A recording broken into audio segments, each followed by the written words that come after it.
Hi everyone.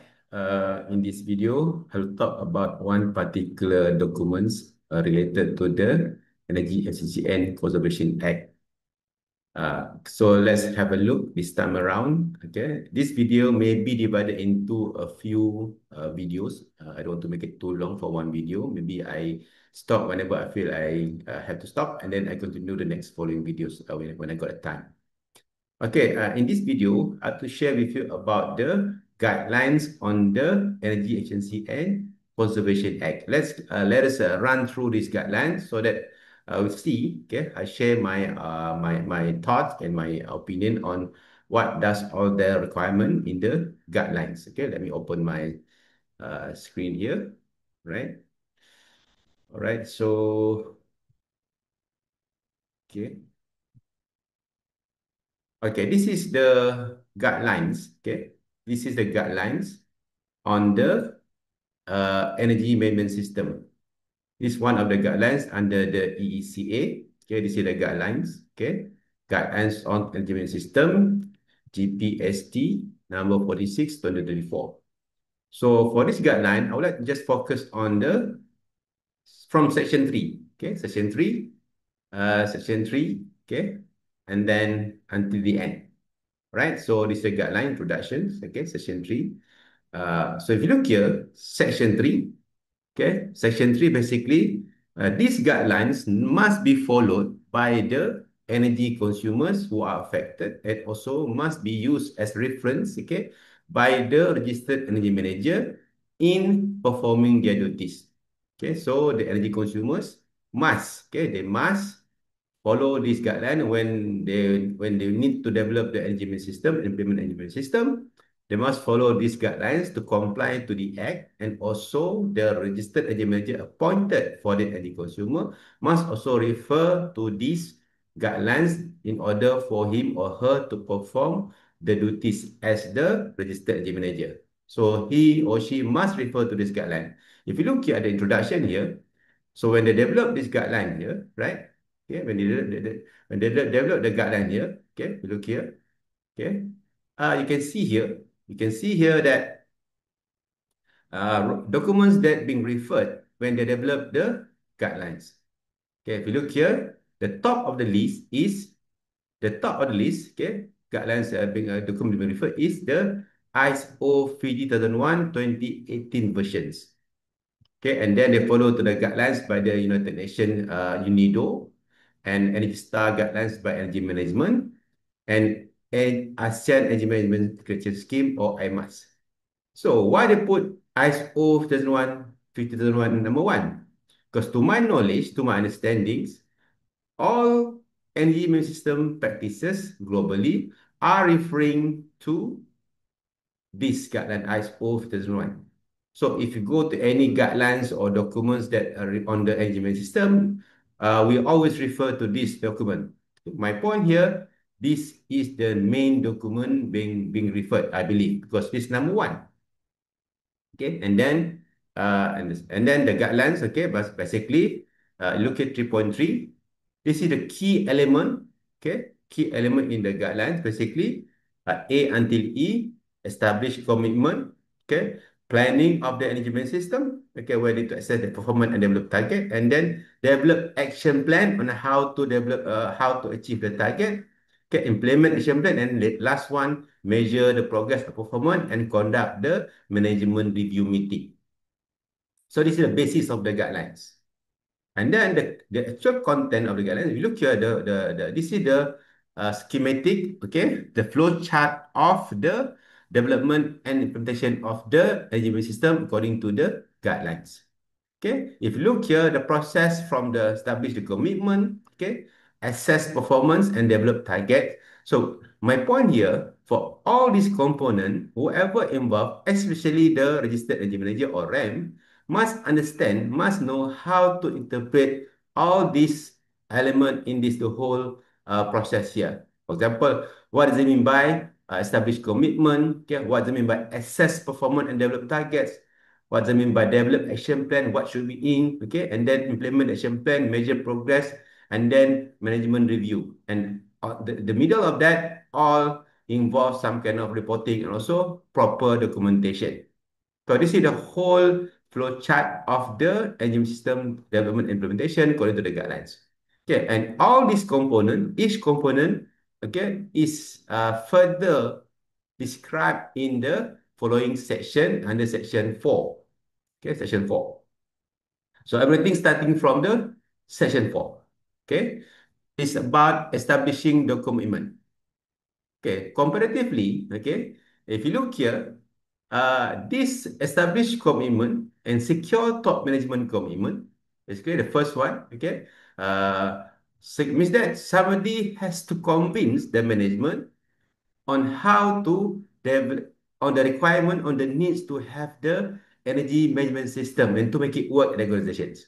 So this basically is non-technical works. Somebody, and I expect the registered energy manager or somebody in charge of energy must, okay, must convince the management, confirm the commitment, okay, and also explain to the top management what are their responsibilities. These are the what are the responsibilities of the top management as outlined in the guidelines. Look here. So means that if you look here, okay, because top management commitment is very important. Without the top management commitment, nothing will work that smooth. Okay, it may work, but doesn't go to the maximum benefits. So, and then this is why the first of the guidelines, right? They must establish and confirm the commitment. Somebody has to get it secured. Okay. So as the registered engine manager, for example, how to indicate that you have secured the top management commitment. Okay. If you look here, these are role of responsibilities of the top management. Okay.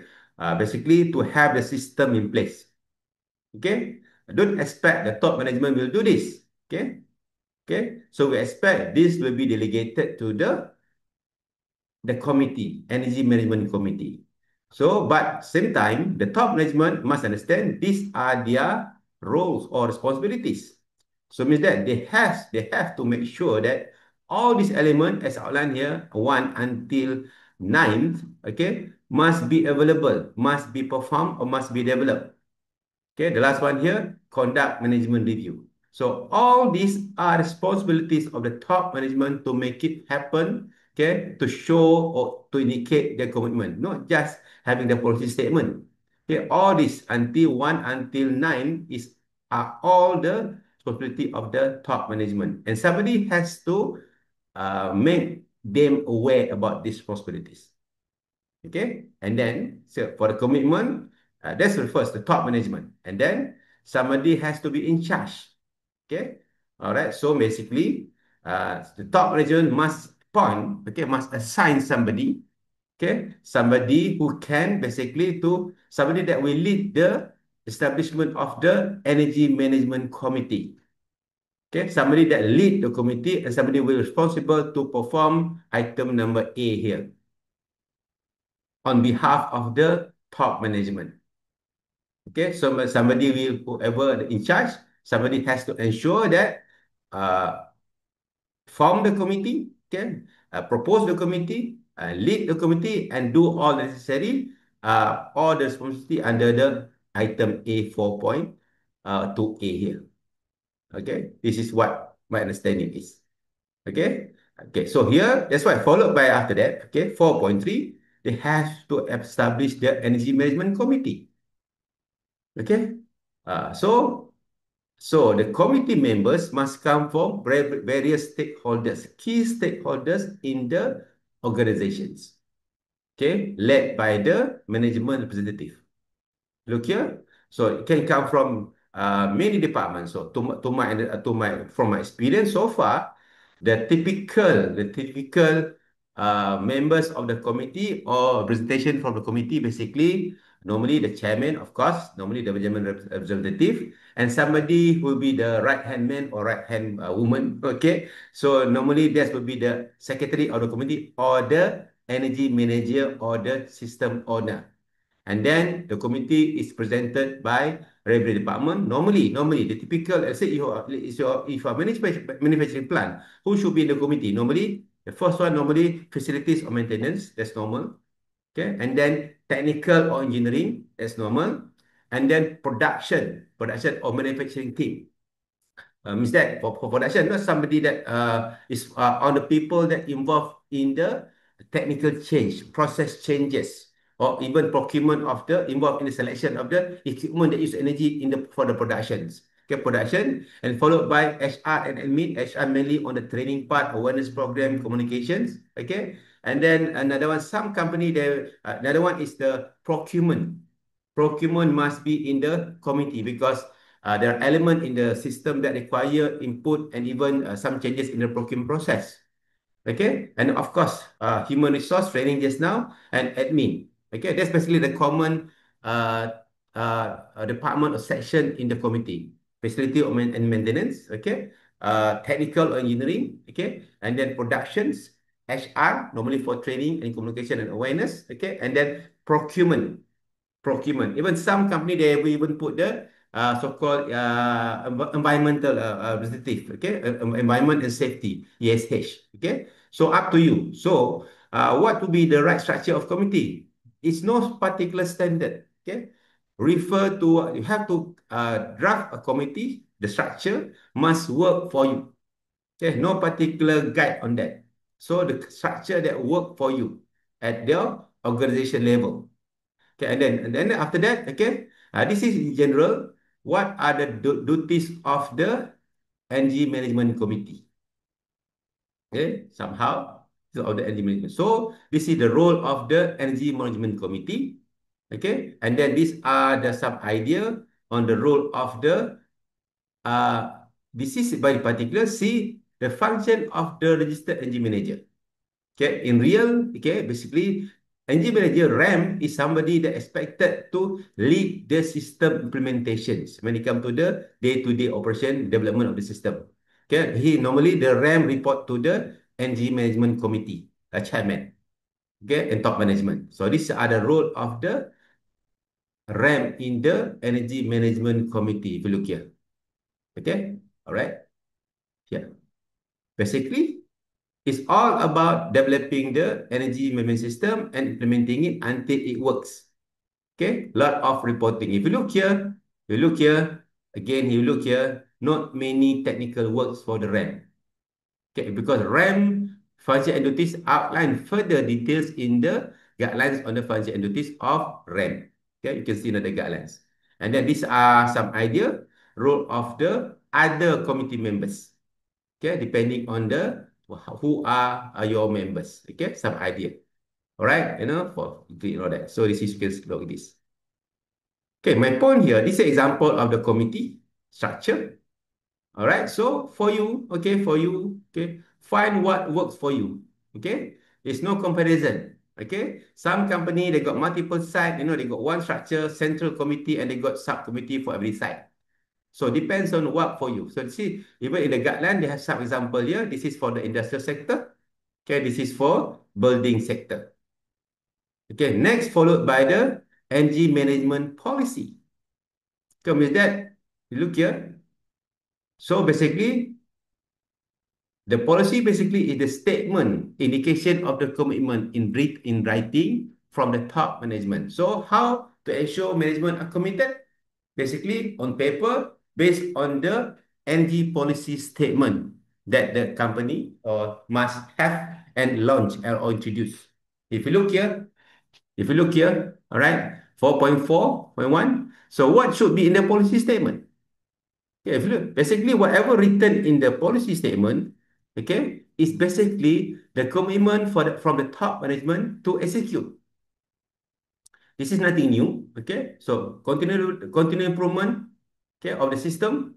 Okay, provide necessary information and resources, comply to legal requirement, and supporting purchase. Okay, and also design that consider energy performance. Purchase must consider energy efficient products. Okay, for new project and also for any technical change, somehow like that. So if you look here, this is almost similar to the requirement under policy requirement under ISO 50001. Exactly. Okay, the keyword here, continual improvement. All right. Action plan to achieve objective and targets. Provide necessary information and resources. Okay. necessary information, data, and resources. Resources, the scope is quite big. Okay, not just it can be monetary, can be time and all that. And then compared to legal requirement and the new, okay, if you compare, if you refer to ISO management system standard, okay, these are common requirement except for energy. They add this D part. Okay, the D part basically to support. Okay, they use purchase and service the use purchase and services of energy efficient products in new projects. Basically, requirement in the ISO 50001, for example, the support to the purchase of products and energy efficient services, okay, and product, and also when consider energy performance in the design. Okay, so these are the policy requirement. Okay, so this policy must be in the statement, must be signed by the top management. If you ask me who should sign the energy policy, for me, the higher the rank, the better. Okay, when you have the policy, you start to communicate the policy. Sama, if you look here, okay, policy must be developed and approved by top management and then communicated to all level of the employee. Okay, this is on the policy. Okay. And then we go to, let's finish number 4. Okay, section 4. Section 4. So section 4, if you compare to the ISO 5001, it is similar to the requirement in the, okay, clause 4 and 5. Okay, clause 4 and 5. Okay, clause 4 and 5 in the ISO 5001 basically about the parties involved, their concern, their expectation, how to meet the expectation. Okay, internal and external parties involved. And then another one is define the scope of the system, okay, and also the scope in terms of physical scope, scope in terms of the sources of energy being declared in the for the use in the organization. Okay, and clause 5 basically on the leadership, okay, where about the role of the top management, okay, and then developing the energy management team or the energy management committee, and also on the introduction of the energy policy. That's similar to, so this section 4 literally, okay, similar to requirement under section clause 4 and 5 in the ISO 5001.